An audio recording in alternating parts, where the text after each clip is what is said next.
شخصی پرسیدن زنا با محارم چه حکم دارد؟ برادر محترم،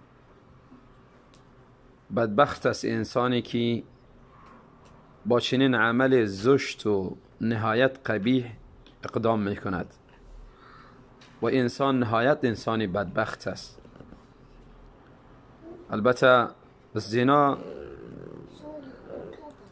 خودش گناه کبیره است و باز بر وقت و محل و موقعیتش گناهش بزرگتر می شود. به خصوص گناه همراه محارم، خواهر، مادر، خاله و غیره محارم دیگر بوده باشه. و همچنان گناه در ماه‌های محرم، گناه در ماه مبارک رمضان، گناه در حرمین و غیره اماکن معظم، اماکن محترمه، مسجد و غیره جاهای دیگری. اما حکمش عده از علما گفتن حکم زنا را دارد. اگر بدون زن باشه، مجرد باشه، بالایش دره است، دره زده میشه. اما اگر زن داشته باشه باز بالایش رجم است. اما عده از علما گفتن کسی که با محارم خود نزدیک می شود، زنا می کند، حکمش قتل است، باید کشته شود در هر صورتی، ولو که مجرد بوده باشه، ولو که زن داشته باشه. و این قول علما راجح معلوم می شود، چون نهایت عملی قبیح و زشت را انجام داده و این انسان بجز قتل دیگر سزایی برش مناسب نیست، باید کشته شود. البته در کشتن حکومت است و دستگاهی است که این حکم اجرا میکنه. هر شخص به نفسه خودش به این کار اقدام نباید بکنه. خواهری پرسیدن من زن دومی شوهرم هستم و زن اولش از ازبکستان بوده و شکایت کردن که زن اولیش حجاب بر سر نمیکنه و زنی یعنی نیست که شوهرش از او راضی بوده باشه و همچنان ناخونهایش دراز است و لک استعمال میکنه، رنگ ناخون که باز همراه شوهرش یک جا خواب میکنه. و آیا ای به غسل کردن جنابت یزی پاک میشه یا خیر؟ خواهر محترمه، اول عزیز که زن دوم هستی و زن اولی شوهر داره، اشکالی نداره. یک مرد میتونه 4 زن بگیره، اجازه داره، دیگه کدام مشکلی نیست. از ازبکستان است، از جای دیگر است، از هر جایی که بوده باشه. و اما گفتید حجاب بر سر نمیکنه، این گناه بزرگ است، گناه بزرگ مرتکب شده. حجاب فرض است برای یک زن مسلمان و همچنان اطاعت شوهرش فرض است.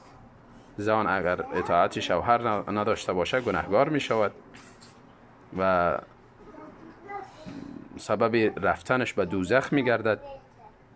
و اما استعمال لک یا رنگ ناخون که مانع آب رفتن آب در ناخون شود، این حرام، نادرست است. باید وقتی نماز کاملا پاک شود بعد از او غسل کنه یا وضو بگیره، نماز بخواند. در غیر از او غسل هم برش نمیشه و وضوش هم نمیشه. باید اعاده غسل کنه و اعاده وضو کنه بعد از اینکه رنگ دور کند. و اما ناخونهای دراز برای مرد و زن هیچ کدامش درست نیست. از 40 روز بالا ناخون داشتن اجازه شرعی نیست، انسان به این گناهگار می شود. جوانان پرسیدن که ما در محل و جای هستیم که آنجا دخترها زیاد هستند و لباسهای نهایت نامناسب می پوشند و باز شکر پروردگار را ادا کردند که نماز را می خوانند و به زنا نزدیک نمی شوند. البته سوال کردند که ما کنیز نداریم و همچنان همسر خانم نداریم که شهوت خدا از طریق از اینها رفع کنیم، آیا می شود شهوت خدا با دستای خود آرام کنیم؟ برادری محترم، اولا براتان دعای خیر میکنم که الله تعالی توفیقتان را بیشتر بسازد. اینکه نماز را بر وقت میخوانید و تلاش دارید که به زنا نزدیک نشوید، عملی بسیار بزرگ است. صبر میخواهد، کوشش میخواهد و ایرا از الله تعالی اجرش طلب بکنید و در این را ادامه داشته باشید، تحمل کنید. الله ان شاء الله براتان مخرج و راه بیرون رفتی را برابر می کند. و توصیه دوم است که در حد نهایی تلاش کنید از چنین محلهای کاری یا تعلیمی دور خود نگه بدارید، و خصوص جاهایی که دخترای هستند که لباسهای نامناسب می پوشند، با آرایش و فیشن می آیند. تلاش کنین جایی به جای دیگری خود تبدیل کنین. و اگر امکان نداشت، مرحله بعدی تلاش کنین چشمای خود حفاظت کنید، امر الله تعالی را به جا بیارید. الله تعالی امر می کند که مؤمنین وقتی که زنهای را می بینند چشمهای خود زیر بگیرن، نگاه نکنن، چشم خود نه اندازن به طرفی زنهای نامحرم. و اما کسر شهوت نباید به دست کنید. راه های دیگری دارد. روزه بگیرید، از طریق روزه شهوت خود از بین ببرید. رسول الله صلی الله علیه وسلم امر کردند، فرمودن یا معشر الشباب من استطاع منکم الباءة فلیتزوج. کسی از شما اگر امکانیت داره، امکانیت مادی و پولی، زن بگیرد، ازدواج کند. چرا ازدواج چشم انسان خم میکنه، چشم انسان فقط به مو همسر خود محصور نگه میدارد و همچنان فرج انسان حفاظت میکنه، سبب حفاظتش میشه. و اگر کسی مادیات نداره، پول نداره، باز رسول الله صلی الله علیه وسلم راهنمایی کردن روزه بگیرد. روزه سببی از بین بردن شهوتش است. پس راه بهتر براتان روزه بگیرید، چشمهای خود حفاظت کنید، تا حد امکان از چنین محل جاها خود دور نگه بدارید. اگر امکان داره خود تبدیل بکنید به جای دیگری که خطر کم است. اگر در حد نهایی گاهی شیطان سرتان سوار شد که به زنا نزدیک شدید، زنا آماده بود، در او تو صورت باز هم دیدید که خوفی از این می رود که به زنا واقع شوم، باز اجازه است که به دستتان شهوتتان دور کنید، اما به زنا نزدیک نشوید. بارک الله فیکم.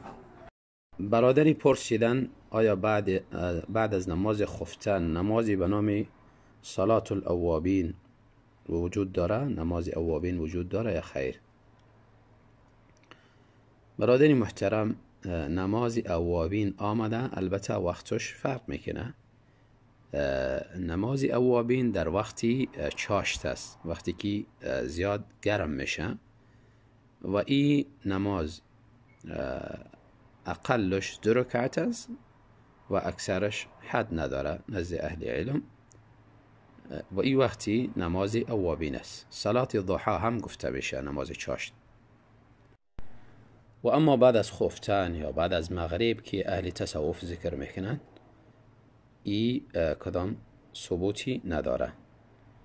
6 رکعت یا عددی کم یا زیادی ذکر میکنن به نام صلات اوابین، ای کدام ثبوتی نداره. آنچه که ثابت شده نماز چاشت و نماز اوابین هم یاد میشه در وقتی چاشت است.